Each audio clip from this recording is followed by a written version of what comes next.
Thank you for your patience as always.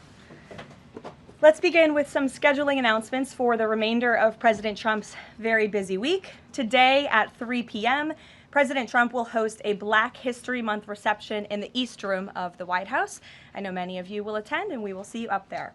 Tomorrow, President Trump will host a Board of Peace meeting at the Donald J. Trump Institute of Peace, where he will announce that member states have pledged more than $5 billion towards the Gaza humanitarian and reconstruction efforts, and have also committed thousands of personnel to the International Stabilization Force and local police to maintain security and peace for Gazans. Tomorrow afternoon, the president will travel to the great state of Georgia, where he will visit 2 local businesses and give a speech on his efforts to make life affordable for working people. On Friday, President Trump will host a working breakfast with governors in the East Room here at the White House. And on Saturday night, President Trump and the First Lady will host the annual Governor's Dinner. Next, I'd like to provide an update on the economy. We're seeing promising signs every day that 2026 is going to be a record successful year for the American people, just as President Trump promised them. The January jobs report shattered expectations, highlighting how the president's pro-growth economic agenda is fueling American prosperity. The economy added 172,000 new private sector jobs to kick off the year. That's more than 2.5 times economists' predictions.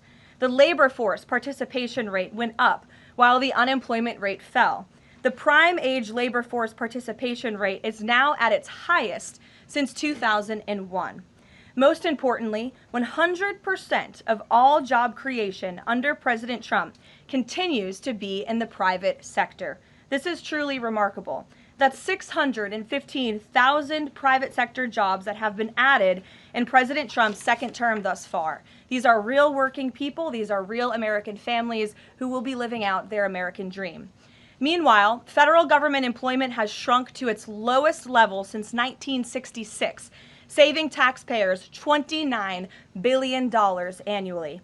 And all of the net job growth under President Trump has gone to native-born Americans, ending the disgraceful pattern under Joe Biden of job gains going to non-citizens and illegal aliens. Additionally, on inflation, the new CPI report is even more proof of the progress made by President Trump.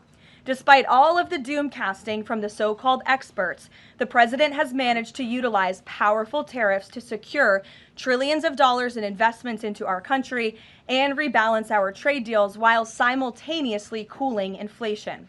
Year-over-year inflation fell to 2.4% in January, beating expectations again and marking the lowest level since May. Core inflation, the best measure of inflation, dropped to its lowest level in nearly 5 years. Meanwhile, real average hourly earnings for all private sector workers rose in the month of January, which means more money is going back directly into people's pockets. After only 1 year of President Trump back in office, real earnings for all private sector workers have outpaced inflation by nearly $1,400, earning back roughly half of the $2,900 they lost under Joe Biden when 40-year high inflation was stealing Americans' purchasing power. President Trump's policies are and will continue to allow Americans' incomes to go further for bills, retirement, and achieving the American dream. A key part of the American dream is buying a home, and that is finally becoming more affordable under this president.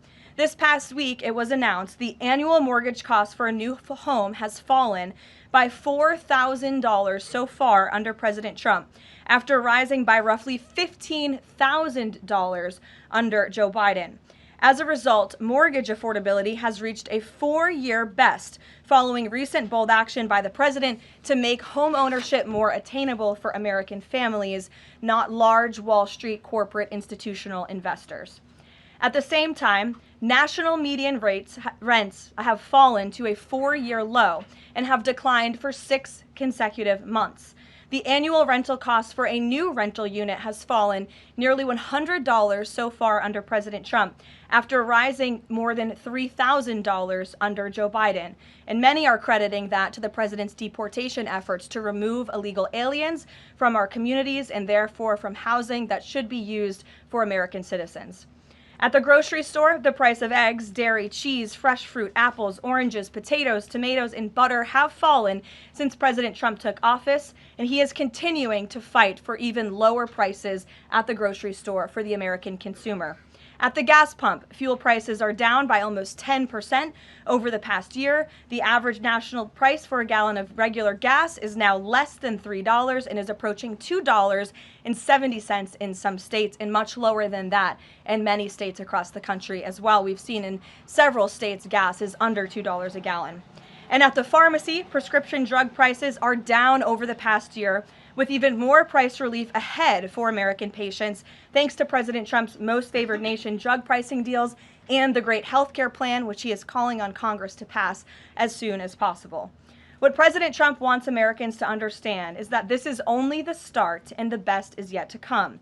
The historic success that we have seen since he took office is just the beginning of enormous growth and opportunity that we are about to witness, and I know the president looks forward to hitting the road and being with the great people of Georgia tomorrow to talk about just this. So with that, today, I know there's a lot of news. I will open it up to take your questions, and we're going to start, as always, with our new media seat, the great Michael Graham from Inside Sources. Thank you for being here, Michael. Thank you for having us, and thanks from our 200 newspaper partners around the country. So you mentioned gas. We didn't mention natural gas. And back where you live, your friends and family are paying among the highest prices for natural gas to heat their home and for electricity generation, the #1 source of power across New England. The cheap gas is in Pennsylvania. The two highest places to buy gas in the country, New York City and Boston. The problem is the blue states will not allow the gas to travel to produce electricity or to reach customers. When President Trump first came back in office, there was some talk, him and Governor Hochul in New York possibly reaching a deal. When will consumers in the Northeast feel relief from President Trump's energy policies, and what can he do about state objections to expansion of infrastructure? Then I have a quick follow-up. Sure, absolutely. Well, the president has promised all Americans across the country, and in particular in the Northeast, where we do face much higher costs of electricity and of energy, unfortunately, because of the Democrat policies in the area. From the federal government's perspective, the president and the National Energy Dominance Council, Secretaries Wright and Burgum, are doing all we can when it comes to federal permitting. The drill baby drill agenda is obviously underway. The president has made a huge push for more fossil fuels in this country. You look at what he did last week with respect to coal. Coal truly keeps the lights on in this country. We learned that in the recent winter storms.